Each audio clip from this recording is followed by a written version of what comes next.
Hi, everybody, welcome back.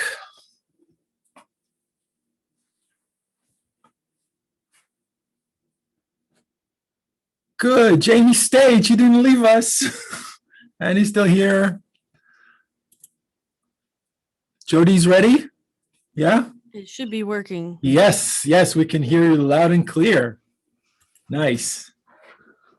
Okay. All right, so why don't you take us through your presentation, then we play the segment. Okay. I was just going to talk about her first. So, Hiromi Uehara is a jazz composer and pianist known for her virtuosic technique, her energetic performances, and blending of musical genres in her compositions, such as pop, rock, and fusion. In fact, she labels her style as such. Quote, I don't want to put a name on my music. Other people can put a name on what I do. It's just the union of what I've been listening to and what I've been learning. It has some elements of classical music, it has some rock, some jazz, but I don't need to give it a name. Unquote. Hiromi, as she is professionally known, was born March 26, 1979 in Hamamatsu, Japan. She began to study piano at the age of 6 and was introduced to jazz at age 8. She began to gather attention and capture audiences when she released her 2003 debut album, Another Mind, in which she encompasses the boundaries of jazz and classical music with her own innovative style of improvisation. The album received the Recording Industry Association of Japan's Album of the Year award. In her earlier albums, she has worked with musicians such as drummer Dave DeCenso, bassist Tony Gray, and alto sax player Jim Odgren. Hiromi was also able to collaborate with the late jazz pianist Chick Corea, of whom they released an album together entitled Duet in 2009. For her second album release, Brain, in 2004, she has been awarded multiple awards. I'll just give you a couple. The Horizon Award at the 2004 Surround Music Awards, the Jazz Life Gold Album, the Japan Music Pens Club, the Album of the Year in Swing Journal's 2005 Readers Poll. Her discography also includes the Trio Project, which encompasses 4 albums between 2011 and 2016, where she appears with bassist Anthony Jackson and drummer Simon Phillips. Downbeat magazine has proclaimed this trio, or triad as they go, one of the most exciting groups working in any genre today. Something I find interesting is that once each decade, she plans to make a solo piano album to capture her personal growth as a musician. So far, she has made 2 of these music time capsules, I like to call them. Place to Be, which was released in 2009, and Spectrum, which she just released in 2019. Hiromi says the sound of a pianist changes with age and with every experience in life. I wanted to set these milestones so that I can see from the outside how I've changed and grown. Unquote. If you wish to read more about her or listen to her music, you can go to her website, which I have a link for. You can go to Sheet Music Japan because not all of her music is available here. Her brand new album is only available in sheet music form, the Spectrum one, on sheetmusicjapan.com. Sheet Music Plus, or you can find any of her Trio Project recordings or albums on YouTube and Spotify. So please enjoy my excerpt of Hiromi's Green Tea Farm. Thanks. Wonderful. Okay, here we go.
Beautiful. So how did you learn about her music?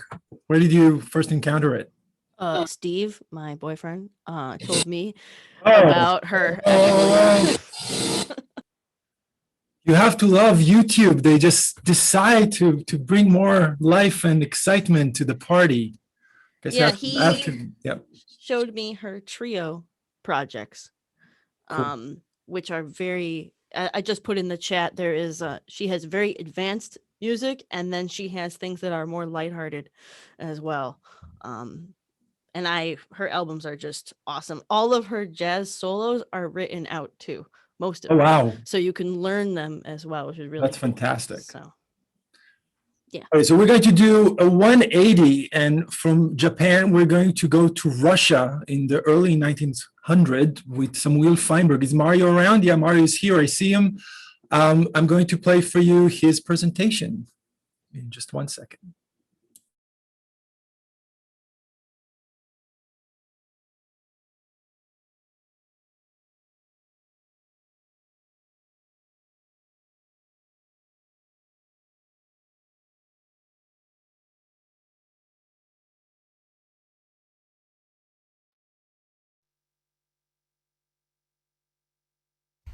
Hello, my name is Mario Chai, a sophomore student at SUNY Fredonia. I'm going to be presenting on one of my favorite 20th century composers, Samuel Feinberg. Samuel Feinberg was a Russian pianist, composer, and pedagogue who lived an artistic life that is worth studying and reviving. He lived under the Stalin regime, he was neglected and repressed, and has not been given the credit he deserves. As a composer, Samuel Feinberg contributed greatly to the musical art through his compositions. Scriabin played a major role in influencing the compositional style of Feinberg. Feinberg's compositional style started out as a reflection of Scriabin's with intense chromatic writing and thick textures and experimentation with stereo techniques. While later in life, his compositions became more diatonic. Most of Feinberg's compositions are for solo piano, including 12 piano sonatas and 3 piano concertos. His piano pieces are extremely difficult with feverish tempi creating exhilarating effects. In his piano sonatas, Feinberg retained the one-movement model through much of his life. Piano Sonata No. 4 in E-flat minor, Opus 6 was composed in 1918 when he was a member of the Association for Contemporary Music and published in 1923 with a dedication to Nikolai Myaskovsky. Although the printed edition does not have an epigraph, there is reason to believe that Feinberg was inspired to compose it by Fyodor Tyutchev's poem Nightwind, the same 16 lines that Nikolai Medtner used to head his sonata in E minor, Opus 25 No. 2. Feinberg preceded his fourth sonata with these words of the poet. One could also use them as the most appropriate epigraph to head his other works. His music always strives to decipher the macrocosmic howling of the night wind, which sometimes roars in lamentation, sometimes blusters stormily.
What a piece.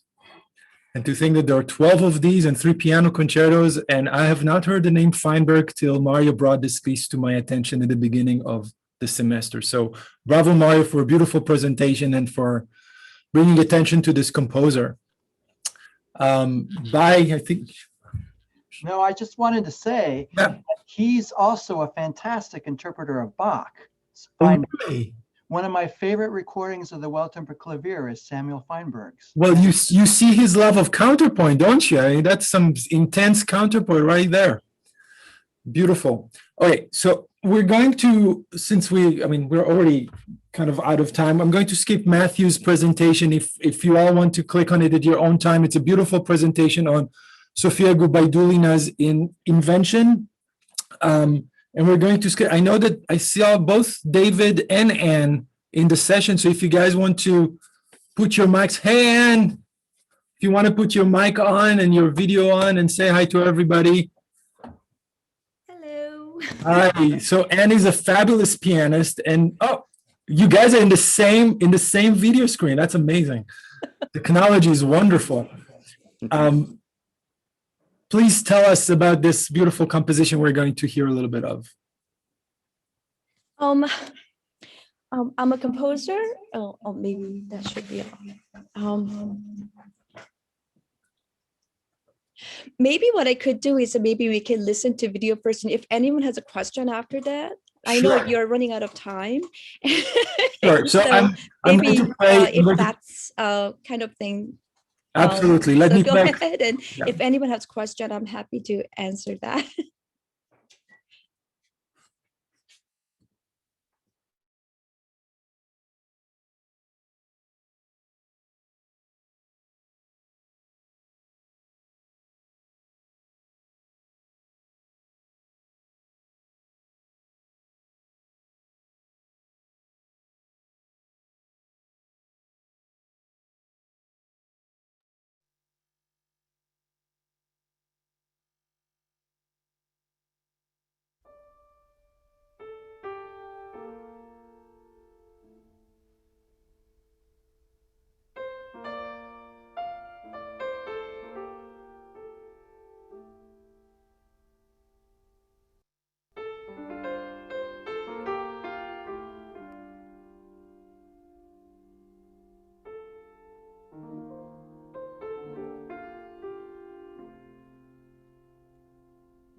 I hate to stop it. It's so beautiful, Anne, really. So tell us about the birth of this piece. What prompt you to improvise in that piece? So yeah, as you mentioned, this is actually improvised, and it was actually recorded with on a spot with improvisation. This is called Memory Box, and I won't go into too much of personal details, but as like everyone else, we have, times that we are going through hardships and stuff like that. This was one of those days, those times that I was going through that. Well, it hasn't stopped yet, but as you know, it goes back and forth. But what was going through my head is I want to work through this and put it into a memory box. Hopefully later we can just laugh about it, learn something about it. But hope the biggest meaning about, usually my music is about healing process through a music. So it's almost like a letter to myself, or a letter to things that's happening around me, that we're gonna get through this. We're gonna get through this. I know it's real, it's hard. We cannot bury it, but we're gonna make it through it. So that's kind of what it is. So if one of the students wants to actually play one of your compositions, what's the protocol? They have to ask you to notate the improvisations? Was there anything that was already notated? So there are some other musics that is actually notated one too, but this this seemed to be fit better for the time wise. This one is work in progress. Mhm. So definitely we'll be working harder to get in there very quickly. Great. Right, it was very, very beautiful. Thank you. I want to just say the disclaimer right now. I feel really bad at, there's so many wonderful artists here. They prepare these elaborate presentations, and I'm just trying to cram all of this into a 2-hour time slot. So please forgive me. Just think of this as like the first time we're doing it, and maybe we can do these, a few of these over the year, and can spend more time with each creator and artist. But maybe at this point you already go like, oh my God, there's so much out there and so much wonderful music that we don't know about. And you're inspired to go and learn more about these wonderful, wonderful people, wonderful creators. So thank you, Anne, for joining us and for giving us this beautiful performance. Bravo. Thank you. And Anne, of course, for your kids who don't know who she is, she is first a composer and a pianist, but she's also David Rose's wife. So just so you put Oh, and things I'm together. also SUNY Fredonia graduate too. There we go. So Father and student. it stays in the family, right? Yes. All right. I see Caroline is here, right? Yes, you can unmute yourself. Hi. Hi, Eliran. Thank you so much for inviting me. I greatly appreciate it. Caroline's a wonderful pianist, wonderful friend. She performs all over the world, promoting works by underrepresented composers and anything in between, right, Caroline? Yeah, you name it. So I'm going to mute myself, and we're going to play the video. Yeah. Okay?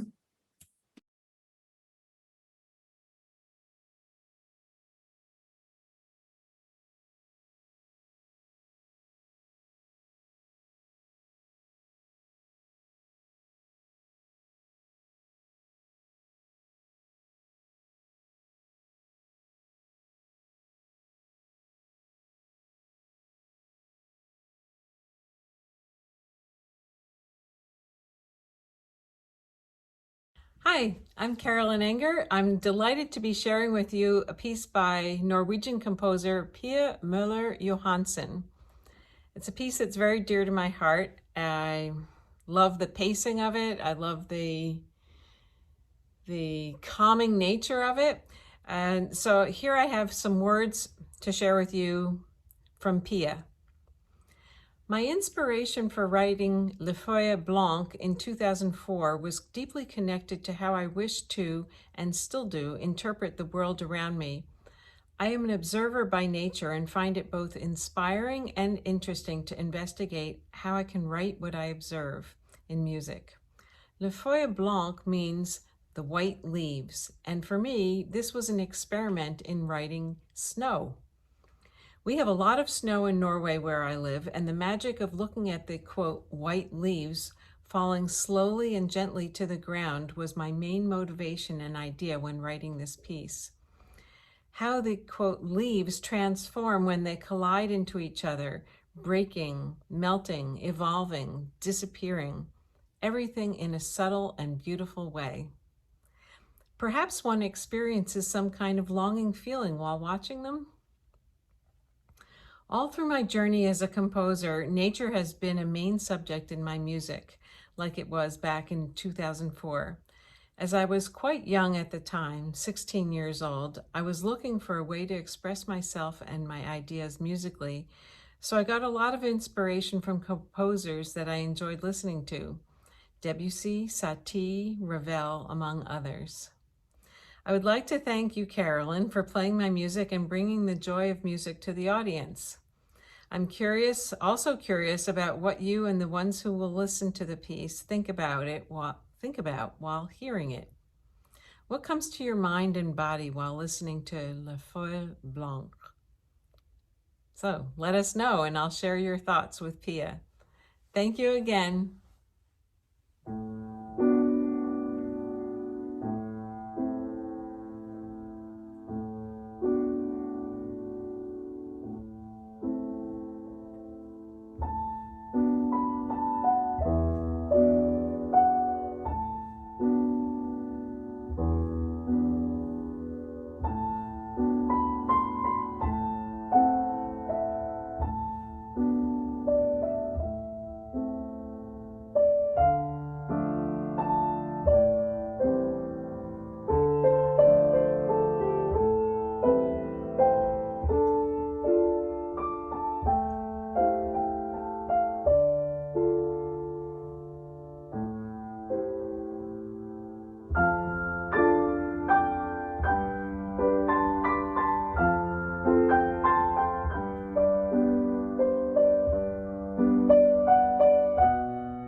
Again, I hate to stop it in the middle of such beautiful playing. Bravo.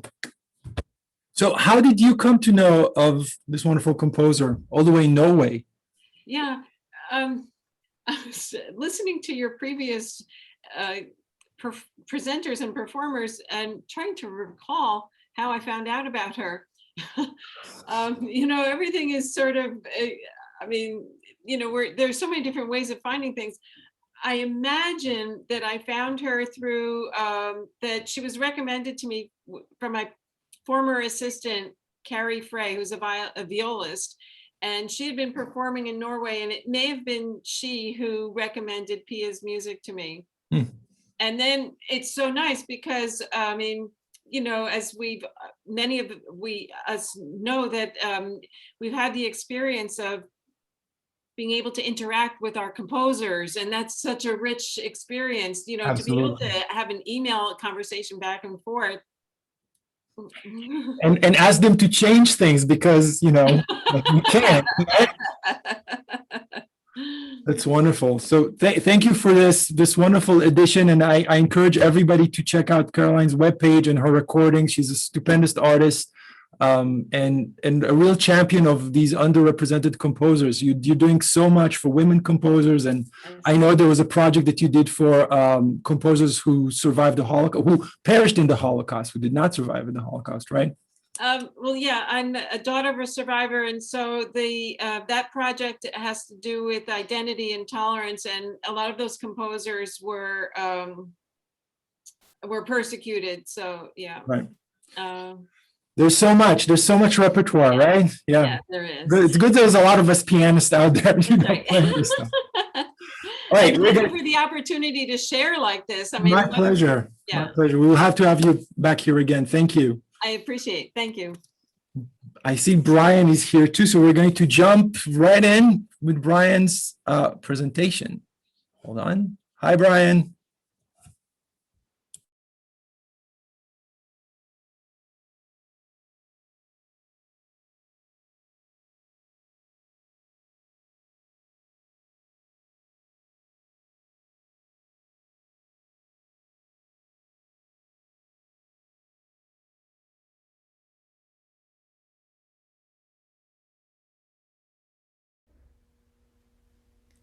Betty Jackson King was a composer, choral director, educator, lecturer, and publisher. She was born in 1928 in Chicago and earned her bachelor's degree in piano and master's degree in composition from the Chicago Musical College of Roosevelt University. Like so many African American musicians of her generation, she received her early exposure to music in church, where her father was a pastor and her mother a prominent singer. She grew up listening to spirituals, and this experience influenced her so much that she arranged many of them later in her career. This is also another reason many of her compositions are often vocal in nature. She enjoyed sharing her talents with young people. Much of her career, she has done so with teaching positions in Chicago public school system, University of Chicago, and Dillard University in New Orleans. As a church musician, she also organized and directed singing ensembles such as Queen Chapel AME Church, United Church of Christ's Chancel Choir, and the Congregational Church of Park Manor. After her time at Dillard University, she moved to Wildwood, New Jersey, and in 1969, she integrated the Wildwood Public School teaching staff. Her contributions garnered her a Teaching Education Award from the then Governor Thomas Kean. What I'm going to play for you today is Spring Intermezzo, and this is the first piece from her 4 seasonal sketches. Enjoy.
Wow, what a treasure.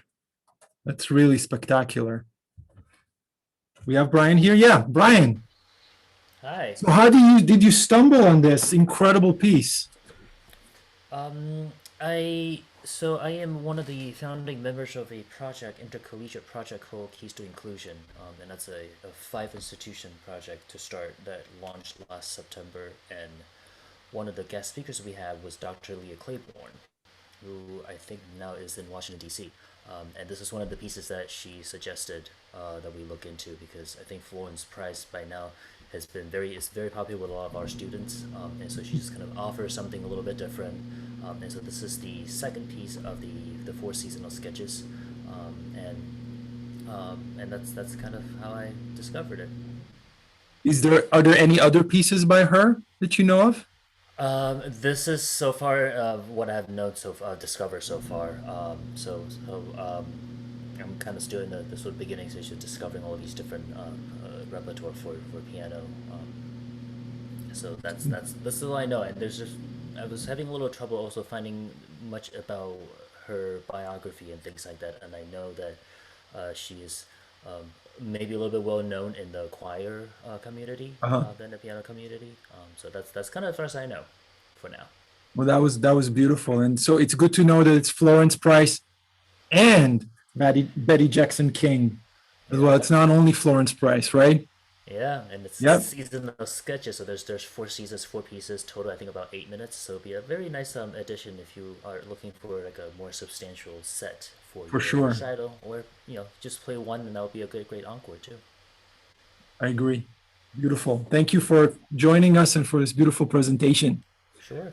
So what we're going to do, because I promised everybody will be done by around 9 p.m., is I'm going to apologize profusely to Dylan and to Leonidas and to Teresa, but we're going to skip their presentation. We're going to save them for next time, okay? So you guys hold me to it.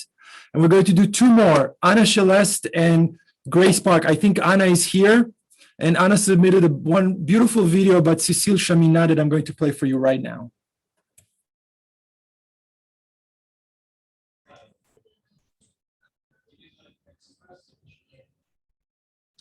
Hi, Eleron.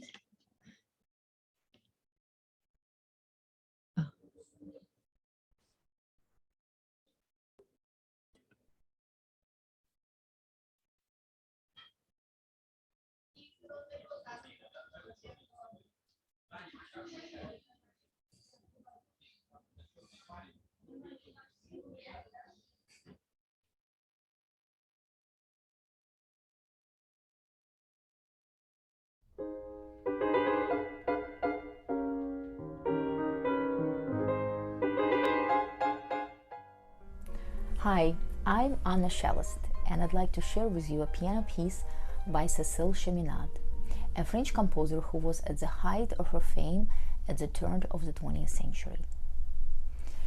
She has published over 400 works, ranging from piano pieces and songs to orchestra suites and a ballet. She was a favorite with audiences, especially in England and the United States. Her 1908 Carnegie Hall concert was the highest grossing event of that decade. She was so popular in the United States that hundreds of Chaminade clubs were formed by music lovers, and those were musical gatherings dedicated to her music and the genre of salon music in general. In England, she was a favorite music guest of Queen Victoria and has received a Jubilee Medal from the Queen herself. In her native France, she was the first woman composer to be awarded Cavalier of Honor, the country's highest medal. So why don't we hear Chaminade's beautiful music on the concert circuit today? Once it was so popular, but nearly forgotten today. Well, there are several reasons. One, of course, is a historical reality that women composers had to deal with. While alive, Chaminade could advocate for herself through her own playing and enormous success she found with audiences. But after her death, fewer musicians were inclined to play music written by a woman. Another reason is rooted in her reluctance to change with the times. she had never adopted the modernist ways of the 20th century. After First World War, she felt increasingly out of place in the New World with new aesthetic demands and tastes. And she remained true to the romantic traditions that were deeply rooted in her musical style. So this is what her music has to offer us today: an abundance of charm, romantic sentiment, and sweet melodies. The piece I'm playing for you today is called Scarf Dance. It is a piano arrangement of incidental music from her ballet Calyreie, and it became her best-selling single. Over 5 million printed copies sold over her lifetime. Just within 2 minutes long, it makes for a fantastic encore or just a little sweet note in your recital program. Enjoy!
Fantastic. Fantastic, Anna. Like, what a beautiful video presentation, beautiful piece. Hold on.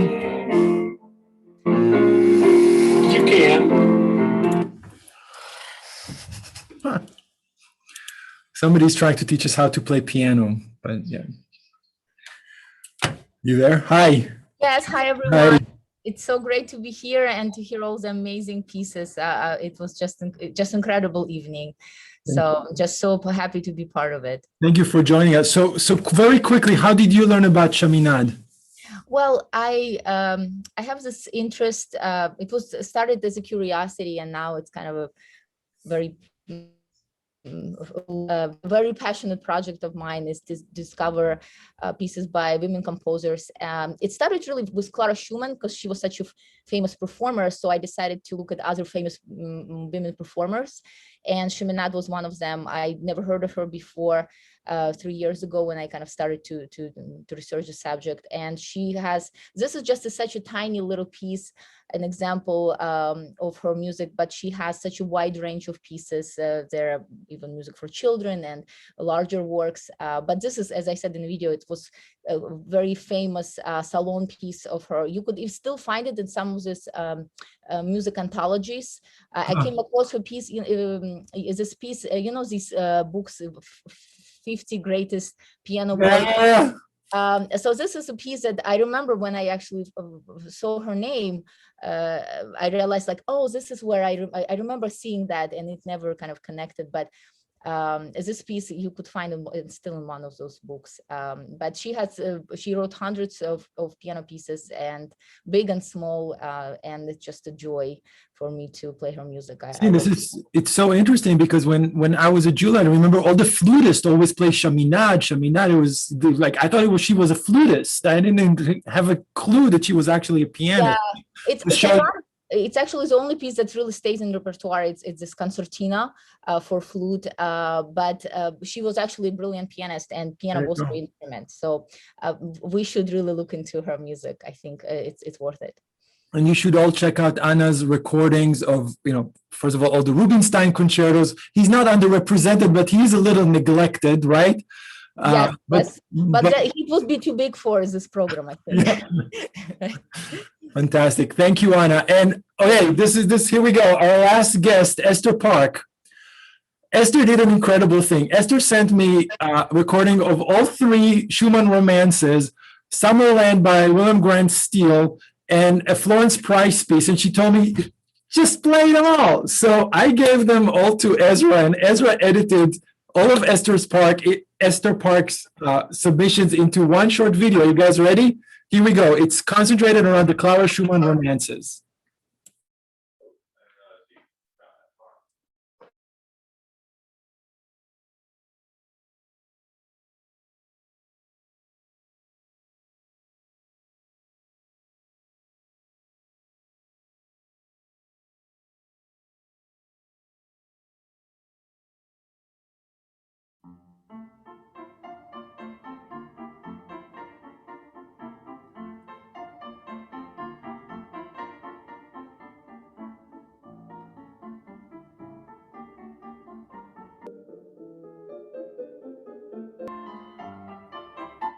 Hello, my name is Esther Park. I am joining you from Johnson City, Tennessee, where I teach at East Tennessee State University.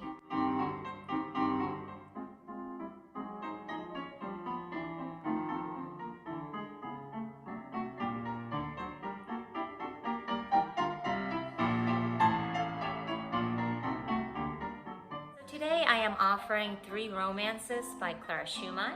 As everybody knows, Clara Schumann was a rock star pianist back in her day, but less known are her music. She wrote 2 sets of romances, 3 romances, Opus 11, which was dedicated to her husband, Robert, and I think that happened while they're recording. And then the current 3 sets that I am about to play, which is Opus 21, and these were composed about 20 years later, and while Robert was sick in hospital. So she dedicates it to Brahms because while Robert was having his mental issues and was committed to a hospital, Brahms was basically kind of filling in that father figure for Schumann children. So this was kind of Clara's way of recognizing and thanking her friend Brahms for being so faithful and being that important father figure for the children.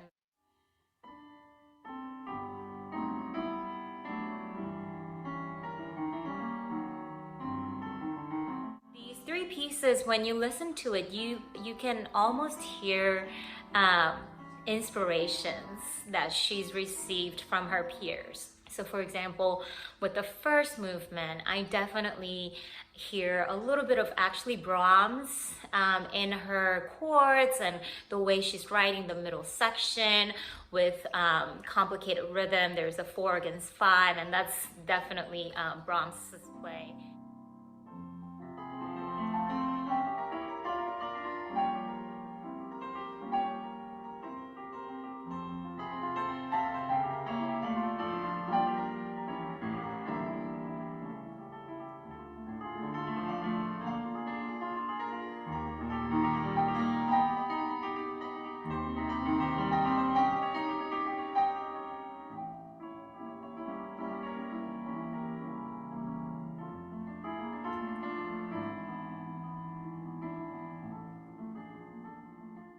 The beginning also kind of reminds me of Robert Schumann's Opus 13 Symphonic Etudes with all those big chords.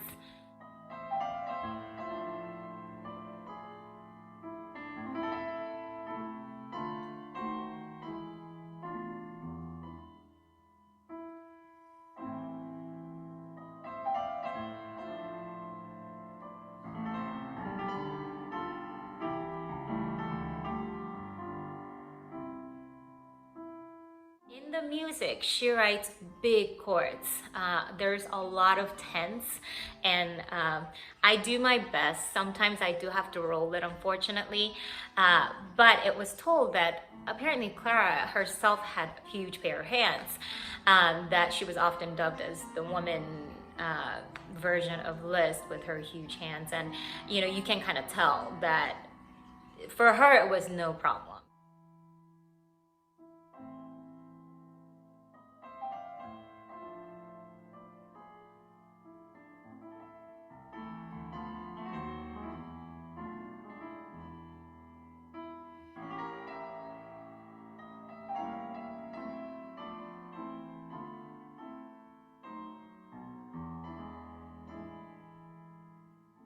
The last movement, the third movement, I definitely hear Mendelssohn. One of Song Without Words.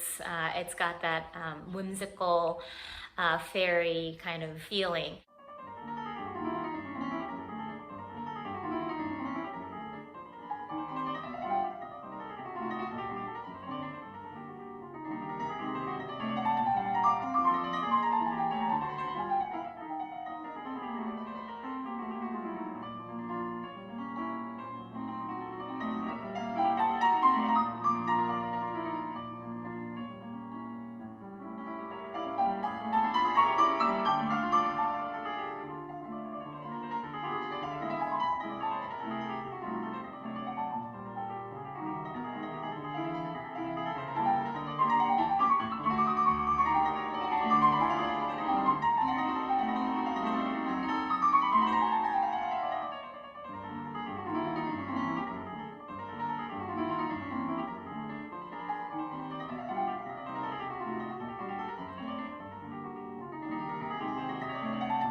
You know, if you are surrounded by the circle of musician friends that are Brahms, Robert Schumann, Chopin, Mendelssohn, Liszt, I mean, I'm sure I would also be inspired.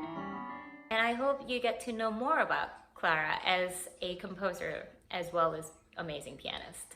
Thanks for your time.